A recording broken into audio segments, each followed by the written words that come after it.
अस्सलाम वालेकुम dear students, कैसे हैं। सबसे पहले लेक्चर में हमने पॉइंट चार्ज की वजह से इलेक्ट्रिक फील्ड फाइंड की bye using the Gauss law. इसके बाद दूसरे लेक्चर में हमारे पास एक मेटालिक स्फीयर थी जिसके ऊपर चार्ज को यूनिफॉर्मली डिस्ट्रीब्यूट किया गया था। उसके अंदर एक पॉइंट था जिस पर हमने गॉस लॉ को इस्तेमाल करके इलेक्ट्रिक फील्ड फाइंड की थी। आज फिर से हम गॉस लॉ को इस्तेमाल करेंगे और एक पॉइंट पर इलेक्ट्रिक फील्ड कैलकुलेट करेंगे। लेकिन आज जो हमारे पास चार्ज कॉन्फ़िगरेशन है वो पॉइंट चार्ज नहीं है, ना ही हमारे पास कोई मेटालिक स्फीयर है, बल्कि आज हमारे पास एक शीट है। कैसी शीट है? एक ऐसी शीट जो इनफाइनेट तक फैली हुई है। इधर से भी इनफाइनेट तक फैली हुई है, ऐसे ऊपर को भी इनफाइनेट तक फैली हुई है। यूँ समझे ये शीट है, इधर से भी इनफाइनेट तक, इधर से भी इनफाइनेट तक, ऊपर को भी इनफाइनेट, नीचे को भी इनफाइनेट। और इस पूरी शीट पर जो है वो ऐसे यूनिफॉर्मली इसके ऊपर जो है पॉजिटिव चार्ज जो है वो सप्लाई किया गया है। यह पूरी शीट को यूनिफॉर्मली पॉजिटिव चार्ज से चार्ज किया गया है। बात समझ गए? अगर हम इनफाइनेट शीट ना लेते बल्कि फाइनेट शीट ले लेते, एक लिमिटेड शीट ले लेते, तो फिर उससे पैदा होने वाली जो इलेक्ट्रिक फील्ड थी वो सिमेट्रिक नहीं होनी थी। उस पर गॉस लॉ को अप्लाई करके इलेक्ट्रिक फील्ड कैलकुलेट करना हमारे लिए बहुत ही मुश्किल हो जाना था। उस मुश्किल से बचने के लिए हम इसको इनफाइनेट लेते हैं, क्योंकि जो इनफाइनेट से पैदा होने वाली इलेक्ट्रिक फील्ड है वो इस तरह से होगी कि उस पर गॉस लॉ को अप्लाई करना हमारे लिए आसान हो जाएगा और वहाँ पे थीटे की सिमेट्री भी आपको देखने में मिलेगी और इलेक्ट्रिक फील्ड की, और वहाँ पे आप ऐसी क्लोज सरफेस इमेजिन कर पाएंगे कि जिस पर गॉस लॉ को बआसानी अप्लाई किया जा सकता। 3 पॉइंट याद रख लेने हैं। शीट कौन सी है आपके पास? इनफाइनेट। चार्ज कौन सा है? पॉजिटिव। और चार्ज किस तरह डिस्ट्रीब्यूट किया गया है? तो आंसर है यूनिफॉर्मली डिस्ट्रीब्यूट किया गया। हम क्या चाहते हैं? इस चार्ज कॉन्फ़िगरेशन की वजह से जो इलेक्ट्रिक फील्ड पैदा होती है वो कैलकुलेट करना चाहते हैं। फॉर एग्जांपल ये आपके पास पॉजिटिव चार्ज की शीट है, इससे क्या पैदा होगी? Electric field. इस शीट से थोड़ा सा दूर यहाँ पे एक पॉइंट है, इस शीट से थोड़ा सा दूर यहाँ पे एक पॉइंट है। इस पॉइंट पर हम इसकी वजह से पैदा होने वाली इलेक्ट्रिक फील्ड को कैलकुलेट करना चाहते हैं। तो मैंने आपको सिखाया हुआ है, यहाँ हम गॉस लॉ को अप्लाई करके इस पॉइंट पर इस शीट की वजह से इलेक्ट्रिक फील्ड को कैलकुलेट कर लेंगे। हमको क्या करना होगा? वही बातें, क्लोज सरफेस इमेजिन करनी है, गॉस लॉ अप्लाई करना है, जनरल फार्मूला अप्लाई करना है, कंपेयर करना है, इलेक्ट्रिक फील्ड निकाल लेनी है। तो ये सारा काम करने से पहले एक चीज समझिए आप, एक टर्म मैंने आपको समझानी है, वो है चार्ज डेंसिटी या सरफेस चार्ज डेंसिटी। आपने समझना है कि ये क्या चीज है। आपके पास ना ये एक शीट है, इस शीट पर जो चार्ज डिस्ट्रीब्यूट किया गया है वो है 20 कूलम। समझ गए? इस शीट पर, ये शीट जिस पर 20 कूलम चार्ज डिस्ट्रीब्यूट किया गया है, इसका एरिया है 2 मीटर स्क्वायर। बात समझ के? तो चार्ज डेंसिटी क्या है? चार्ज डेंसिटी का मतलब होता है चार्ज बटा एरिया। सर ये क्या होगा? तो बेटा यहाँ मैंने चार्ज की जगह क्यू लिख दिया, एरिया की जगह ए लिख दिया, और चार्ज बटा एरिया को हम क्या कहते हैं? Charge density. चार्ज डेंसिटी या सरफेस चार्ज डेंसिटी। और इसको हम किससे ज़ाहिर करते हैं? सिग्मा से। किससे ज़ाहिर करेंगे? सिग्मा से। सर इससे क्या मिलेगा? तो अभी देख लेते हैं क्या मिलेगा। जितना चार्ज है वो पुट कर दिया मैंने, जितने एरिया पे है वो पुट कर दिया, तो आंसर कितना है मेरे पास? आंसर आ गया 10। तो बेटा 10 क्या है? खुद सोच लो। 20 क्या है? 20 वो चार्ज है जो 2 मीटर स्क्वायर पे है। तो जब हम चार्ज को एरिया से डिवाइड करते हैं तो क्या आ जाता है? 10। 10 क्या है? वो चार्ज है जो यूनिट एरिया पे है। देखो 20 कूलम 2 मीटर स्क्वायर पे है, तो 1 मीटर स्क्वायर पे कितना होगा? 10। तो चार्ज यहाँ पुट करें, एरिया यहाँ पुट कर दें, ऑटोमेटिकली आपको वो चार्ज मिल जाएगा जो यूनिट एरिया पे है। तो चार्ज पर यूनिट एरिया, जो यूनिट एरिया पर होता है उसको हम क्या बोलते हैं? Charge density. बात समझ गए? और ये जो शीट है यहाँ पे, इस पूरी शीट पर जो चार्ज डेंसिटी है वो हर जगह पे सेम है। चार्ज डेंसिटी का कैसे पता चलता है? जहाँ पर चार्जेस का रश ज़्यादा होगा वहाँ पे चार्जेस की डेंसिटी ज़्यादा होगी, जहाँ पे चार्जेस का रश कम होगा वहाँ पे चार्जेस की डेंसिटी कम होगी। इस पूरी शीट पर चार्जेस का रश एक जैसा है। आप जहाँ मर्जी चेक कर लें, हर जगह पे चार्ज की डेंसिटी क्या मिलेगी, आपको सेम मिलेगी। मैं आपको एग्जांपल देता हूँ। मैंने ये एक शीट बनाई, इसके ऊपर देखें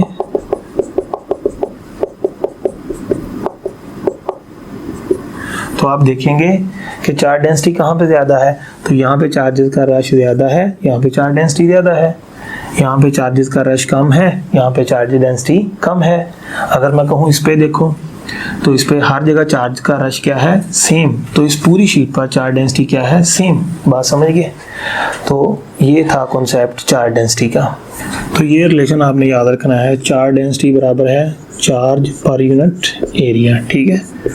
और चार्ज किसके इक्वल होता है, चार्ज बराबर होता है charge density multiply by area. ये रिलेशन का इस्तेमाल इसमें किया जाएगा, ठीक है जी। तो आपके पास ये शीट है, इस पर चार्ज डिस्ट्रीब्यूट किया गया है। इस चार्ज की वजह से पैदा होने वाली इलेक्ट्रिक फील्ड इस पॉइंट पर आप कैलकुलेट करना चाहते हैं। ये शीट से इतना दूर एक पॉइंट है, तो आप क्या करेंगे, सबसे पहले क्लोज सरफेस इमेजिन करेंगे, सूटेबल क्लोज सरफेस। तो सूटेबल कौन सी हो सकती है, यहाँ पे दो सूटेबल क्लोज सरफेसेस अवेलेबल हैं। आप यहाँ पे सिलेंड्रिकल क्लोज सरफेस भी इमेजिन कर सकते हैं और एक बॉक्स भी इमेजिन कर सकते हैं, लेकिन आपकी बुक वाले ने यहाँ पे सिलेंड्रिकल सरफेस को इमेजिन किया है। आप भी इसी को इमेजिन करेंगे और इसी से इसको सॉल्व करेंगे। तो ये मेरे पास एक सिलेंडर है, तो आप यूँ मान लें कि ये सिलेंडर जो है वो इस शीट के अंदर से ऐसे क्रॉस कर रहा है, ये शीट से ऐसे पास हो रहा है। ये जो सिलेंडर मैंने इसके अंदर से गुजारा है, ये क्या है, ये क्लोज सरफेस है हमारे पास जो हमने इमेजिन की हुई है। और वो पॉइंट कहाँ है, वो पॉइंट यहाँ पर इस सरफेस के ऊपर लाइक करता है। बात समझिए, वो पॉइंट इस सरफेस के यहाँ पर लाइक कर रहा है। तो अब हमें क्या करना है, तो आपको पता है वही 5-6 स्टेप जिसको हम फॉलो करते थे। सबसे पहला स्टेप तो हो गया क्लोज सरफेस इमेजिन कर ली सिलेंड्रिकल, और वो सिलेंड्रिकल सरफेस इस शीट को ऐसे पास कर रही है, जो कि शीट से ऐसे गुजर रही है, और वो जो पॉइंट है इस क्लोज सरफेस के ऊपर लाइक कर रहा है। तो अब हम शुरू हो जाते हैं। क्या काम है हमारा, ये देखिए, ये शीट यहाँ पे हमने ये सिलेंड्रिकल फॉर्म में क्लोज सरफेस इमेजिन कर ली और ये शीट के अंदर से पास हो रही है। ये वो पॉइंट है जिस पॉइंट पे आप इलेक्ट्रिक फील्ड कैलकुलेट करना चाह रहे हैं, ठीक है। सबसे पहला पॉइंट होता था क्लोज सरफेस, तो सिलेंड्रिकल क्लोज सरफेस इमेजिन होगी। अब दूसरा पॉइंट क्या होता है, दूसरा पॉइंट ये होता है कि आपने जो क्लोज सरफेस इमेजिन किया उस पर फ्लक्स का जनरल फार्मूला अप्लाई करके फ्लक्स कैलकुलेट करें। बात समझ गए? तो ये जो क्लोज सरफेस है ये सिलेंडर से ऐसे पास हो रही है, ये वो पॉइंट है जिस पॉइंट पर हमने इलेक्ट्रिक फील्ड फाइंड करनी है। तो देखिए, ये जो चार्ज है इसके अंदर, इसकी वजह से यहाँ से ऐसे इलेक्ट्रिक फील्ड बाहर को निकल रही है, समझिए, यहाँ से इलेक्ट्रिक फील्ड ऐसे बाहर को निकल रही है, और इस साइड से भी यहाँ से इलेक्ट्रिक फील्ड ऐसे बाहर को निकल रही है, समझ गए। अब हमारे पास ये जो सिलेंड्रिकल सरफेस है इसकी 3 सब सरफेसेस हैं। एक इसका ये वाला फ्लैट एंड है, ठीक है, इसका एक ये वाला फ्लैट एंड है, और एक इसकी ये ऐसे कर्व्ड सरफेस है। ये देखें, एक इसका ये फ्लैट एंड है, इसका एक ये फ्लैट एंड है, और एक इसकी ऐसे कर्व्ड सरफेस है। अब हमने क्या करना है, इसकी हर सब सरफेस पर E डॉट A को यानी फ्लक्स के जनरल फार्मूले को अप्लाई करना है। सो सबसे पहले हम इस पर अप्लाई करते हैं, इस एंड पे।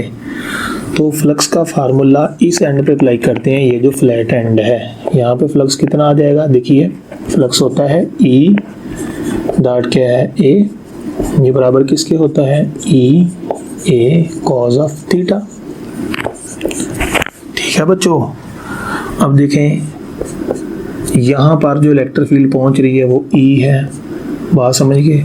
ये जो आपके पास एंड है, इस एंड का एरिया A है। अब एंगल कितना है, आपको पता है इलेक्ट्रिक फील्ड इस तरफ है और ये जो इसका फ्लैट एंड है इसका वेक्टर एरिया भी इसी तरफ है, तो इलेक्ट्रिक फील्ड इधर, वेक्टर एरिया भी इधर, एंगल कितना बनेगा, एंगल बनेगा 0। तो यहाँ से ये जो फ्लैट एंड पे हमने फ्लक्स कैलकुलेट किया ये हमारे पास आ गया, E A cos 0 कितना होता है 1। ये लो जी हमारे पास एक इक्वेशन आ गई। अब ये जो दूसरा इसका एंड है, जितना शीट से ये एंड दूर है ये वाला एंड भी शीट से उतना ही दूर है। अब हम फ्लक्स इस सब सरफेस पर कैलकुलेट करेंगे। तो दूसरी सब सरफेस पर flux E A cos of theta. अगर यहाँ पर ये इससे इतना दूर है, यहाँ पर इलेक्ट्रिक फील्ड E पहुंची है, तो ये वाला एंड भी इससे इतना ही दूर है, तो यहाँ पर भी इलेक्ट्रिक फील्ड E ही पहुंचेगी। जितना एरिया इसका है इसका भी उतना ही एरिया है, सो A आ गया। अब यहाँ पे देखिए इलेक्ट्रिक फील्ड किधर को है, तो आंसर इलेक्ट्रिक फील्ड बाहर को है। तो इस वाले फ्लैट एंड का जो वेक्टर एरिया है वो भी किधर को है, बाहर को। तो दोनों सेम डायरेक्शन में है, एंगल कितना आ जाएगा, cos 0 आ जाएगा। यहाँ पे इस सरफेस पे लगने वाला जो फ्लक्स है, जो जनरल फार्मूला से हमने कैलकुलेट किया, वो कितना आ जाएगा E इंटू A। तो इस एंड पे ये वाला फ्लक्स आ गया और इस एंड पे ये वाला फ्लक्स आ गया आपके पास। तीसरी सरफेस बच गई आपके पास, ये कौन सी सरफेस है, कर्व्ड सरफेस। तो इस पर भी फ्लक्स कैलकुलेट करते हैं। कर्व्ड सरफेस पे E A cos of theta, E A cos theta कितना आएगा, देखिए ये जो आपके पास कर्व्ड सरफेस है, यहाँ पर इसका वेक्टर एरिया किधर होगा, ऊपर को, और इसकी जो इलेक्ट्रिक फील्ड है शीट की वो किधर को है, बाहर को। इस सरफेस पर वेक्टर एरिया किधर है, ऊपर को, तो इलेक्ट्रिक फील्ड बाहर को, वेक्टर एरिया ऊपर को। एंगल कितना बनेगा 90। यहाँ पर देखें, यहाँ पर भी इलेक्ट्रिक फील्ड किधर है, बाहर को, समझ गए ना, इलेक्ट्रिक फील्ड बाहर को है, वेक्टर एरिया इधर को, एंगल कितना बनेगा 90। तो कर्व्ड सरफेस पर आप जहां भी चेक करेंगे इलेक्ट्रिक फील्ड और वेक्टर एरिया के दरमियान एंगल कितना बनेगा 90। देख लें यहाँ पे ये जो है इसकी, ये वाली जो सरफेस है इसकी, ये वाली कर्व्ड सरफेस है, तो यहाँ पे वेक्टर एरिया किधर बनेगा, ऊपर को, समझ गए, सरफेस के परपेंडिकुलर। और इलेक्ट्रिक फील्ड किधर है, इस तरफ। ये देखें इलेक्ट्रिक फील्ड इस तरफ है, कर्व्ड सरफेस पर वेक्टर एरिया ऊपर को है, एंगल कितना 90। यहाँ पर भी चेक करें, पूरी कर्व्ड सरफेस पर ये वेक्टर एरिया आपको यहाँ पे ये मिला और इलेक्ट्रिक फील्ड किधर है, इधर को, तो एंगल कितना 90। तो यहाँ पे काज कितना आ जाएगा 90। तो ये कुछ भी हो, ये कुछ भी हो, जो मर्जी हो जाए, काज 90 कितना होता है 0। तो यहाँ पर जो कर्व्ड सरफेस है उस पे लगने वाला फ्लक्स कितना है 0। वैसे भी ये जो लाइंस हैं ये इसके अंदर से गुजर रही हैं और इधर से इस फ्लैट एंड के अंदर से गुजर रही हैं। इस कर्व्ड सरफेस से तो लाइन कोई बाहर ही नहीं आ रही। अब हमने तीनों सब सरफेसेस के फ्लक्स कैलकुलेट कर लिए, तो पूरी सिलेंड्रिकल सरफेस का फ्लक्स कितना आएगा, देखिए टोटल फ्लक्स, टोटल कितना आ जाएगा φ1 φ2 प्लस क्या है φ3। φ1 कितना है, देखिए EA, φ2 कितना आया, दूसरे एंड का फ्लक्स वो भी कितना आया EA, ये वाला भी कितना आया 0। तो ये जो टोटल फ्लक्स है आपका ये आ गया 2E इंटू A। तो ये हमने क्या कर लिया है, ये हमने पूरी सिलेंड्रिकल सरफेस का जनरल फार्मूला से फ्लक्स कैलकुलेट कर लिया है। अब हमें क्या करना है, अगला स्टेप होता है कि गॉस लॉ अप्लाई करना है। तो कैसे गॉस लॉ अप्लाई करेंगे हम, आंसर है गॉस लॉ बराबर होता है चार्ज बटा क्या होता है, बोलो एप्सिलॉन नॉट। अब गॉस लॉ तो अप्लाई कर दिया, अगला स्टेप क्या होता है, गॉस लॉ में ये जो चार्ज है ये पुट करना।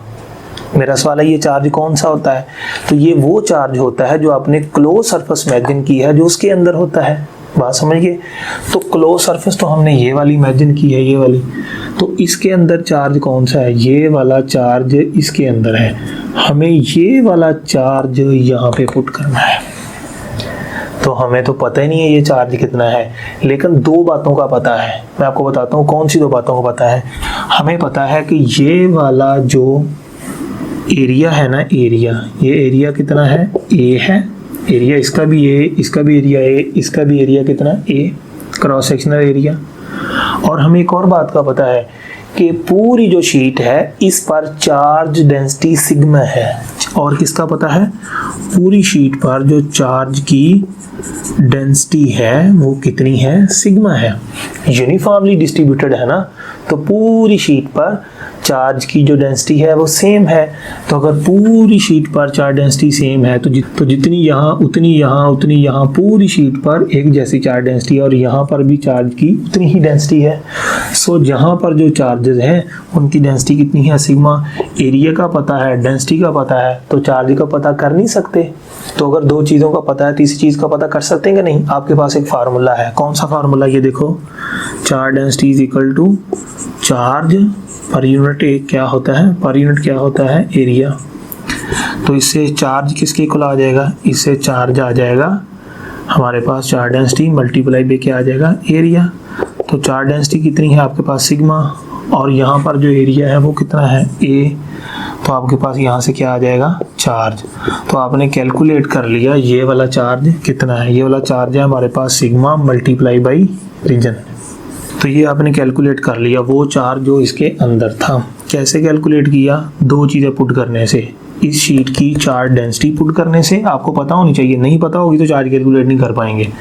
चार्ज डेंसिटी पुट की और ये वाला जो एरिया था वो पुट किया, तो आपके पास इस रीजन का क्या आ गया? चार्ज। तो अब चार्ज की जगह आप क्या पुट करेंगे? सिग्मा इंटू ए बटे में क्या है? Epsilon not. ये इक्वेशन क्या बन गई? बी। अब मुझे बताइए लास्ट स्टेप क्या होता है हमारे पास? आंसर है जो दोनों फार्मूला से आपने फ्लक्स कैलकुलेट किए हैं दोनों को कंपेयर करना। तो कंपेयर करो, ये एक साइड ये फ्लक्स ये साइड के बराबर, तो फिर ये साइड इसके बराबर क्या आ जाएगा आपके पास? यहाँ आ जाएगा 2EA is equal to sigma into A over क्या है? Epsilon naught. बात समझ गए? ये इससे कट जाएगा, यहाँ से जो इलेक्ट्रिक फील्ड होगी वो बराबर होगी सिग्मा ओवर एप्सिलॉन नॉट, और 2 यहाँ डिवीजन में आ जाएगा। ये लो जी, इलेक्ट्रिक फील्ड कैलकुलेट कर ली हमने। तो इस तरह हमने इसकी इलेक्ट्रिक फील्ड कैलकुलेट कर ली by using the Gauss law. अब इलेक्ट्रिक फील्ड क्या है? वेक्टर क्वांटिटी है। तो अगर इलेक्ट्रिक फील्ड वेक्टर क्वांटिटी है तो इसके ऊपर यहाँ क्या लगा देंगे? वेक्टर। यहाँ सिग्मा ओवर क्या आ जाएगा? 2 एप्सिलॉन नॉट, और यहाँ यूनिट वेक्टर आ जाएगा। बात समझ गए? और ये यूनिट वेक्टर किधर होगा? ये देखिए, ये यूनिट वेक्टर शीट से अवे होगा। आपको पता है ये पॉजिटिव चार्ज है, इलेक्ट्रिक फील्ड किधर है? बाहर को, तो इसका यूनिट वेक्टर भी बाहर को होगा। तो इसको मैं लिख सकता हूँ, ये यूनिट वेक्टर है away from sheet. Unit vector क्या कर रहा है? इलेक्ट्रिक फील्ड की डायरेक्शन को ज़ाहिर कर रहा है। तो आपको पता है इलेक्ट्रिक फील्ड किधर है? शीट से अवे है। इधर देखें तो भी शीट से अवे है, तो जिधर इलेक्ट्रिक फील्ड है समझ लो उधर ही यूनिट वेक्टर है। तो ये किधर होगा? अवे फ्रॉम द शीट होगा। बात समझ गए? अब हम इस पे करेंगे 2-4 क्वेश्चन, उनके आपने आंसर देने हैं। एक चीज समझे कि जो हमने इलेक्ट्रिक फील्ड कैलकुलेट की वो बराबर है सिग्मा ओवर क्या है? Epsilon not. अब जो सिग्मा है ये पॉजिटिव भी हो सकता है, ये नेगेटिव भी हो सकता है। अगर तो चार्ज पॉजिटिव है तो सिग्मा क्या होगा? पॉजिटिव। अगर यहाँ पे शीट पे नेगेटिव चार्ज है तो सिग्मा भी क्या होगा? नेगेटिव। समझ गए? तो इलेक्ट्रिक फील्ड भी क्या हो सकती है? इलेक्ट्रिक फील्ड या तो पॉजिटिव हो सकती है या इलेक्ट्रिक फील्ड नेगेटिव हो सकती है। पॉजिटिव कब होगी? जब सिग्मा पॉजिटिव होगा। नेगेटिव कब होगी? जब सिग्मा नेगेटिव होगा। लेकिन सिग्मा पॉजिटिव कब होगा? अगर आपके पास जो चार्ज है वो पॉजिटिव होगा। चार्ज पॉजिटिव, ये भी पॉजिटिव। तो चार्ज डेंसिटी नेगेटिव कब होगी? जब चार्ज नेगेटिव होगा। बात समझिए? तो ये मैंने आपको सिखाया कि इलेक्ट्रिक फील्ड या तो पॉजिटिव हो सकती है या नेगेटिव। पॉजिटिव कब होगी? जब चार्ज डेंसिटी पॉजिटिव होगी। चार्ज डेंसिटी कब पॉजिटिव होगी? जब चार्ज पॉजिटिव होगा। इलेक्ट्रिक फील्ड नेगेटिव कब होगी? जब चार्ज डेंसिटी नेगेटिव होगी। चार्ज डेंसिटी कब नेगेटिव होगी? जब चार्ज नेगेटिव होगा। बात समझ गए? एक चीज़ और सीखें, अगर आपके पास पॉजिटिव चार्ज या चार्ज डेंसिटी पॉजिटिव होगी तो इलेक्ट्रिक फील्ड जो है अवे फ्रॉम शीट से अवे होगी, यानी पॉजिटिव चार्ज है, इलेक्ट्रिक फील्ड शीट से अवे होगी, बाहर को निकली हुई होगी। अगर आपके पास नेगेटिव चार्ज है शीट के ऊपर तो चार्ज डेंसिटी भी क्या हो जानी है, नेगेटिव। तो फिर जो आपकी इलेक्ट्रिक फील्ड है वो टुवर्ड शीट होगी, फिर आपकी इलेक्ट्रिक फील्ड की डायरेक्शन शीट की तरफ होगी। बात समझ गए? पॉजिटिव चार्ज है तो इलेक्ट्रिक फील्ड शीट से बाहर को होगी, ठीक है। अगर नेगेटिव चार्ज है तो इलेक्ट्रिक फील्ड की डायरेक्शन आपको पता है नेगेटिव चार्ज के अंदर की तरफ होती है, तो फिर इलेक्ट्रिक फील्ड की डायरेक्शन टुवर्ड द शीट आएगी। समझ गए? एक और चीज समझिए, जो इलेक्ट्रिक फील्ड है वो बराबर है चार्ज डेंसिटी बटा क्या है, एप्सिलॉन नॉट। मुझे बताइए ये शीट है आपके पास, इनफाइनाइट शीट, ठीक है। ये हमने इनफाइनाइट शीट नहीं बनाई बल्कि उस इनफाइनाइट शीट का एक छोटा सा पोर्शन यहाँ पे बनाया हुआ है। पूरी इनफाइनाइट शीट बोर्ड पे तो बनाई नहीं जा सकती, उस इनफाइनाइट शीट का छोटा सा पोर्शन है। तो ये भी समझ ले इनफाइनाइट शीट है, उसका छोटा सा पोर्शन मैंने यहाँ बनाया। तो इस शीट पर ये पॉइंट ए है, ये पॉइंट बी है और ये वाला पॉइंट सी है। बताइए किस पॉइंट पर इलेक्ट्रिक फील्ड ज़्यादा है? इस पॉइंट पर इलेक्ट्रिक फील्ड ई ए है, इस पॉइंट पे ई बी है, इस पॉइंट पे जो इलेक्ट्रिक फील्ड है वो सी है। यूँ समझें ये शीट है, ठीक है, ये पॉइंट इसके पास है, ये उससे दूर है, ये उससे ज़्यादा दूर है। तो बताइए किस पॉइंट पर इलेक्ट्रिक फील्ड सबसे ज़्यादा होगी? फार्मूला देख के बताओ। तो फार्मूला देख के पता चलता है कि ये इलेक्ट्रिक फील्ड सिर्फ चार्ज की डेंसिटी पे डिपेंड करती है। किस पे डिपेंड करती है? शीट पर चार्ज की डेंसिटी पे डिपेंड करती है। शीट से दूर जाएं, शीट के पास आएं, इस पे डिपेंड नहीं करती। इसमें है कोई फासला कि दूर जाएंगे कम हो जाएगी, पास आएंगे ज़्यादा हो जाएगी। तो शीट की वजह से, इनफाइनाइट शीट की वजह से पैदा होने वाली जो इलेक्ट्रिक फील्ड है वो सिर्फ शीट के ऊपर जो चार्ज है उसकी डेंसिटी पे डिपेंड करती है और मीडियम की नेचर पे डिपेंड करती है। इस बात पे डिपेंड नहीं करती दूर जा रहे हैं पास। So electric field at point A is equal to electric field at point B is equal to electric field at point C. तो तीनों पॉइंट्स पे इलेक्ट्रिक फील्ड बराबर होगी। सर फार्मूले से साबित कर दिया आपने कि शीट से दूर जाएं या शीट के पास आएं, इलेक्ट्रिक फील्ड जो है वो चेंज नहीं होती, उतनी ही रहती है। सर कॉन्सेप्ट से कैसे पता चलेगा कि जो इलेक्ट्रिक फील्ड है वो शीट से दूर जाने से या पास आने से फिक्स ही रहती है, ना बढ़ती है ना कम होती है? तो ये कैसे है? आमतौर पर तो हम चार्ज से दूर जाते हैं तो इलेक्ट्रिक फील्ड कम हो जाती है, पास आते हैं तो बढ़ जाती है। लेकिन इस शीट वाले केस में दूर जाएं पास आएं, जितनी इलेक्ट्रिक फील्ड यहाँ उतनी यहाँ उतनी यहाँ। इसके पीछे आखिर लॉजिक क्या है? ये तो मैथमेटिक्स है सारी, लॉजिकली क्या चीज़ है इसके पीछे? तो आंसर है, जैसे आप इस दीवार को देखें, मैं इसको देख रहा हूँ तो मैं इसका इतना सा पोर्शन देख रहा हूँ। अगर मैं थोड़ा पीछे हट के देखूँ तो मैं दीवार का इतना पोर्शन देख पाऊंगा। समझ गए? अगर मैं और पीछे चला जाऊं, मैं जितना इस दीवार से पीछे चला जाऊंगा मेरी आंखों के सामने आने वाला दीवार का पोर्शन बढ़ता जाएगा। तो ऐसे ही ये एक इनफाइनाइट शीट है बेटा। इस शीट के ऊपर चार्ज को डिस्ट्रीब्यूट किया गया है यूनिफॉर्मली। ये इनफाइनाइट शीट है लेकिन मैंने छोटा सा पोर्शन बना दिया इसका। देखें हम शीट के पास हैं यहाँ इस पॉइंट पे, ठीक है, ये पॉइंट है ए। अब मुझे बताइए इस पॉइंट के व्यू में कितने चार्जेस आ रहे हैं? तो इस पॉइंट के व्यू में आप ऐसे सोच लें इतने चार्जेस आ रहे हैं। फॉर एग्जांपल 3 चार्जेस आ गए। जब आप इसे दूर जाएंगे, ये कौन सा है? ये पॉइंट है बी। ये मैं खुद से नहीं बता रहा, ये डेविड जे ग्रिफ्थ की बुक में लिखा हुआ है, वहाँ से मैं कोट कर रहा हूँ। ये पॉइंट बी है। इस पॉइंट पर कितने चार्जेस व्यू में आ रहे हैं? तो इस पॉइंट पर इतना चार्ज जो है इसके व्यू में आ रहा है, यानी इस पॉइंट पर इतने चार्जेस की इलेक्ट्रिक फील्ड पहुँच रही थी। समझ गए? जब हम इस पॉइंट पे पहुँचे तो इस पॉइंट के व्यू में इतना सारा चार्ज आ गया। जब हम इधर जाते हैं सी पॉइंट पे तो इस पॉइंट के व्यू में आप बताइए इतना सारा चार्ज आ जाएगा। जैसे हम दीवार के पास होते हैं तो इतना पोर्शन देखते हैं, पीछे हट जाए तो दीवार का बड़ा पोर्शन देखेंगे, और पीछे हट जाए तो दीवार का उतना बड़ा पोर्शन हमारे व्यू में आ जाएगा। तो यहाँ पर सिर्फ इतने चार्जेस की इलेक्ट्रिक फील्ड है यहाँ पर इतने चार्जेस की इलेक्ट्रिक फील्ड है, यहाँ पर इतने चार्जेस की इलेक्ट्रिक फील्ड है। अब यहाँ पे थे तो चार्जेस इतने से थे, इलेक्ट्रिक फील्ड पहुंचा रहे थे। अगर दूर गए हैं, फासला तो बढ़ गया है, फासला बढ़ने से इलेक्ट्रिक फील्ड क्या हो जाएगी, कम हो जाएगी। लेकिन बच्चों जब आपने दूर जाना है, फासला तो बढ़ गया, इलेक्ट्रिक फील्ड कम होगी, लेकिन इस पॉइंट पर थोड़े से चार्जेस अपनी इलेक्ट्रिक फील्ड पहुंचा रहे थे। जब दूर गए तो यहाँ पर इतने सारे चार्जेस अपनी इलेक्ट्रिक फील्ड पहुंचा रहे हैं। सो फासले की वजह से जो इलेक्ट्रिक फील्ड में कमी आई थी वो चार्जेस के ज्यादा हो जाने की वजह से कमी पूरी हो जाएगी। यहाँ पर चले गए, फासला बढ़ गया, इलेक्ट्रिक फील्ड कम हो गई, लेकिन वो जितनी कमी आई है वो कमी पूरी कर देगा। कौन? ये चार्जर जो ज्यादा व्यूज में आ गए हैं, ये उस कमी को पूरा कर देंगे।